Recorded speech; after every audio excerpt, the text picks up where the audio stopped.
Hi, Jason Coyle again.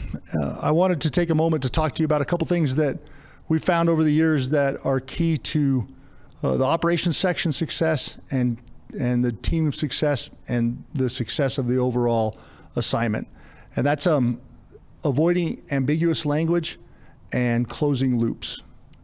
So the reason why those things are so critical, there's actually many reasons why. The first one is that the trust and credibility. So when new members of the team join us and become part of our team for that assignment, we're both building trust and credibility, ideally. And to do that, we need to make sure that we avoid ambiguous language and we have a clear understanding about what is going to be achieved and what we're asking for you to achieve.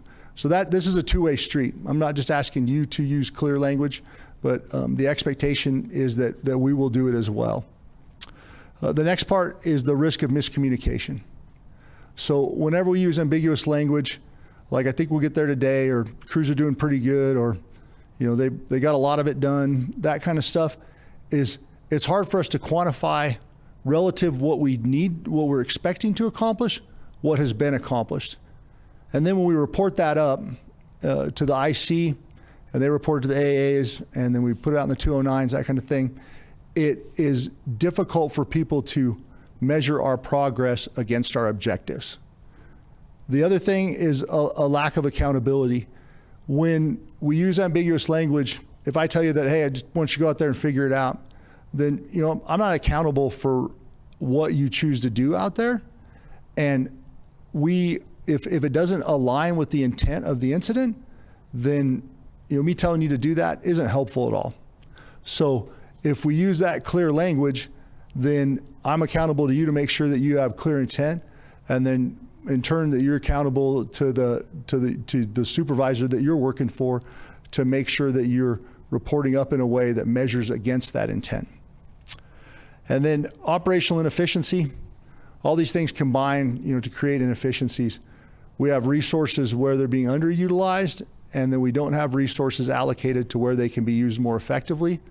We don't push our planning horizon out far enough that the other support functions can provide us what we need to continue to work without having to pause.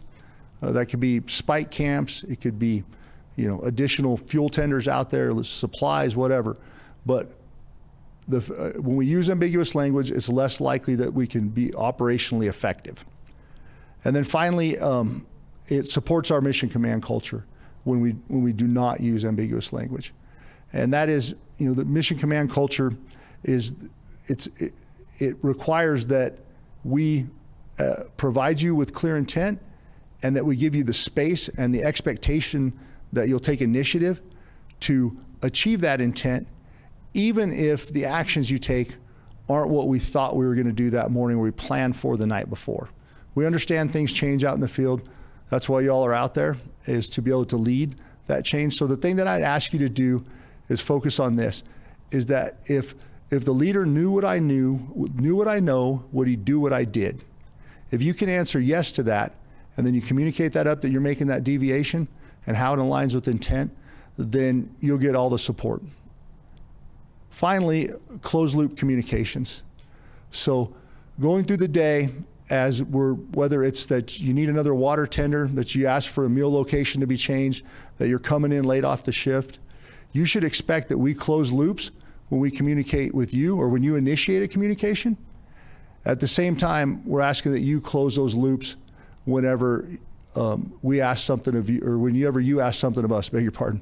So the way that looks, if you say, hey, we're probably not going to get off the line until 2200, can you make sure that there's 100 meals available for the crews when they come off? And I say, yep, and then it dies right there. That's not closed loop communication. I should be following back up with you to let you know, hey, just so you know, kitchen's going to stay open until 22:30, so they'll be able to have hot meals when they get off the line. And those two things, if we can avoid the ambiguous communication and if we can practice closed loop communication, we'll be a lot more effective as an operations section. Thank you.